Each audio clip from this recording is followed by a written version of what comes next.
We were talking about the Olympics on Friday and the coverage and how awful it was. Oh, yes. Biggins disagrees. Biggins has got Dawn Nisa and they're going to review the papers for us today. But Biggins, you thought, and in fairness, I mean, I would have a low tolerance level for such things, because I actually think if you just stop doing all this opening and closing and just concentrate on the events, that's fine. But there's so much effort put into opening and closing events of these things. I know. You're so theatrical. I mean, that's... I thought when we had the last Olympics in Great Britain, I thought we did a fantastic job. Yes, that was 2012. We went to the closing, actually, ceremony, which was fantastic. Was amazing. Really amazing. And it's exciting, but... there's only 40,000 or however many people you can get into that stadium. The thing I liked about Paris was the whole of Paris joined in. There were people lining the Seine. There were people at different positions in Paris, seeing everything, and millions of Parisians must have been there seeing, and visitors must have been there seeing, and there was something for everybody. I mean, Celine Dion was. I mean, I couldn't agree more with what you said earlier. I mean, she was a revelation, as was Lady Gaga. I mean, that was awful. Oh, I mean, she looked brilliant. Don't get me wrong. The Lady Gaga thing, I thought. The presentation, I thought, oh, this will be good. Now, what's she singing? No idea what she's saying. Yeah, but that didn't matter. It did matter. No, I liked watching that piece of hair come out of her head. I thought it was an aerial. Dawn, what did you think? I agree with you. I thought the opening ceremony was... I was transfixed. I couldn't take my eyes off it. It was so bad. It was good. I still have nightmares about the naked Smurf thing. What was that? And the news story today on it, though, is the fact that the organisers have actually said sorry. They've apologised, issued an official apology for the drag queen Last Supper. You can never unsee that image, can you? That included the naked Smurf. But they've apologised for that, and they got so much backlash from it. They've withdrawn it from the YouTube channel as well. And they said that there's clearly never an intention to show any disrespect to any religious group. Well, I mean, clearly there was, and lots of European politicians have said, what on earth were you thinking? Yeah. What drugs were you on when you put this one together? And the thing is with this, it's that Christianity is the one religion it's OK to poke fun at, and we've done it from time immemorial, haven't we? But, you know, considering this was Paris, where we had the hideous Charlie Hebdo attack, where people lost their lives over poking fun at religion.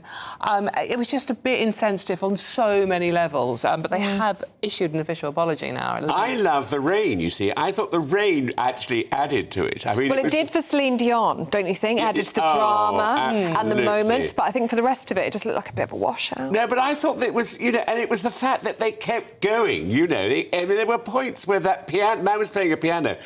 And I saw him, it was like a lake. Oh, my. I mean, it was extraordinary. And I said to Neil, what is it? Is that rain? Because it looked as though it was something else. It was absolutely extraordinary. And you'll know, being a telly performer as well, that you can't normally see rain on television. No. It has to be really, really heavy. Really and heavy. we would have to work through things as if it's not there. There's no point complaining about the rain because people at home can't see it. No. And that's what they did. They did carry on through it has to be said. And it was interesting that Keir Starmer, who had a terrible seat, goodness knows why he was given a seat there.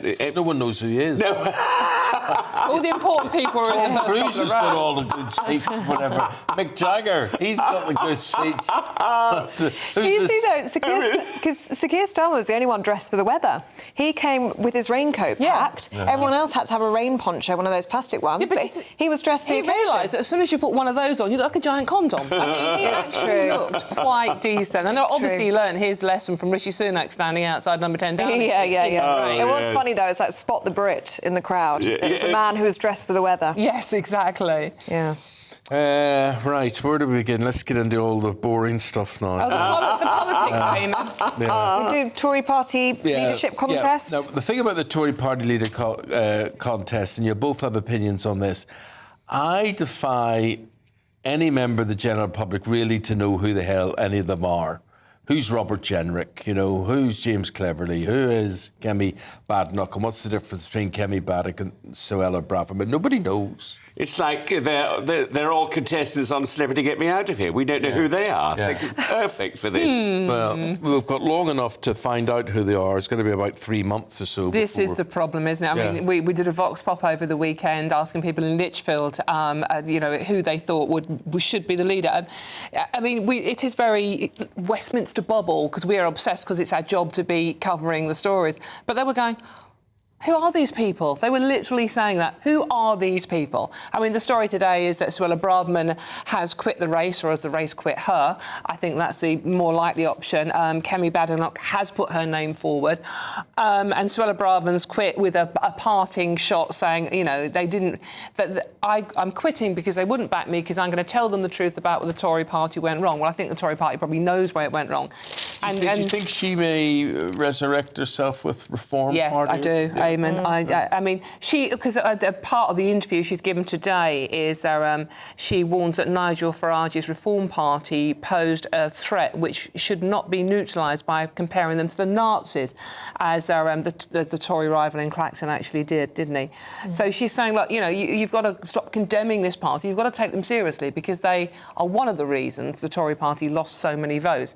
So it does sound like she may be angling for a role with Reform. Well, she says she got those 10 votes that you're needed in order to formally enter the contest. So she could have done, but chose not to. But she's saying. Yeah, but she's going to get through this stage. But when it goes forward for the next selection process, there's no way she's going to get the amount of nominations. I think Nigel Farage will lead the Conservative Party. You do. You think he'll go from Reform? And I think he'll win it in the next election.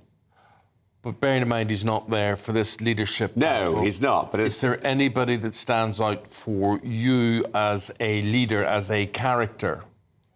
No. So that's why you think Nigel Farage needs to come over. But would he want to lose all that momentum that he's building with Reform? He wants to make them the main opposition party. Yeah, but why would he go to the Tories now? Well, I think he knows where his, he can succeed in a way, I think, because I think he's a very extremely clever man, as we all know. We've met him.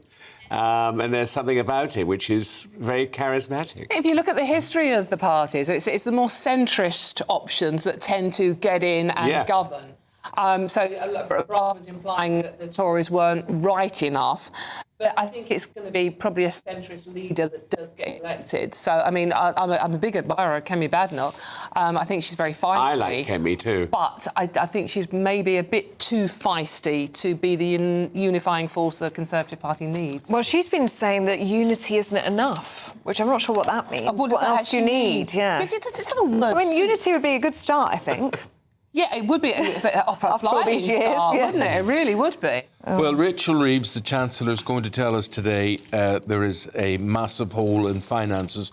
Not only do we not have any money, but we have even less than we ever thought we had in the Which comes as a surprise. This, honestly, Eamon, this comes as a surprise to absolutely nobody. Exactly. Because we had several official reports saying neither the Conservatives nor the Labour Party, your financial sums add up. There is a black hole that you both need to fill.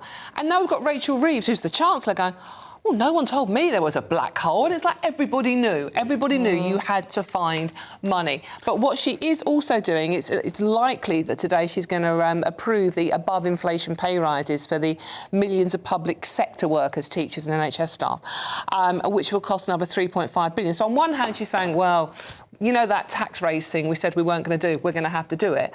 And they are paying the public. I mean, look, no one's saying that the nurses and teachers don't deserve more money. Of course they do. But, I mean, just remember how much the unions donate to the Labour Party. And it's all politics, isn't it? I mean, I know that's what they do, but this mysterious black hole Labour have suddenly just noticed. Well, they've got Labour are clever, though, because they've got a money tree, haven't they, in the back garden? That'll be wonderful. Yeah, it's called the taxpayer. Exactly. But we're not taxing the working people. Yeah. Well, what they will tax is things like capital gains tax, inheritance tax, various things, and they'll say, well, we'll get away with this because it affects relatively few people, and they're just posh people anyway, and therefore Yes. And nobody really cares. pensioners. I do think they've been very quiet on what they're going to do with pensioners. Yes, that's Well, I right. think there'll be a revolution if they do that to the pensioners. I mean, you don't think that the pensioners are just going to sit there in their Zimmer frames and not do anything. They're going to they'll really tell the government where to get off. The trouble is, Biggins, they've got such a huge majority. Well, you know, we can all shout and say this is Huge wrong. majority. But there's no one going to fight in Parliament. But the thing that gets me is, if we looked at the books, we could actually, I know I could sit there and say, well, what are we paying for that for? What are we doing that for? Exactly. Let's get rid of that. And I'm not talking about the NHS and social care and defence and whatever. I'm not talking about the obvious things. There must be so much rubbish. Yeah, so much waste. Sitting on the books that you think, are you serious? We pay how much for this a year? Oh, yeah. I know. Yeah. Well, apparently we're spending millions on consultancy fees. Millions to consultants to advise government. To advise why? who on what? Aren't you elected to make decisions? Yeah, why kind of. Some of them I don't want to make decisions so early, to be honest with you. Now, Dawn, you're in your shorts today. Yes. You're looking wonderful. She's dressing for the weather that we've got. Thank God for this desk, that's all I can say. Some would Yeah, say you've got great legs. you look amazing. Some people say it's too hot to work today, though.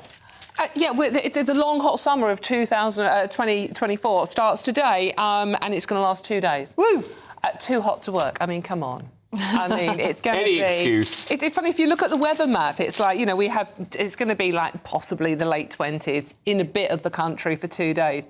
And the weather map has suddenly gone blood red, and it's like, don't go out, you'll die. And it's, come on, it's a bit of warm weather. What gets me, if you're ever on holiday and you see people who are hotel managers or whatever, and they wear shirts and ties and suits and whatever, they're formally dressed, and they somehow do it, they do it. So if they can do it, I think we can get through the next couple We're of a days. nation of snowflakes, Eamon, when it comes to the weather, aren't we? It's ridiculous. We can't cope either way, can we? No, it's too hot, it's too cold. Too cold. But we do talk about the weather at least 3 times a day. Oh, yeah. I'm off to Barcelona today. Are you? I'm going to go with a huge gun of water and put it over those Barcelona people. Can you believe that they We don't want to see you. Anti-tourist. We don't want you. Haven't got time to talk to you, but we do want you. Come back in 40 minutes' time.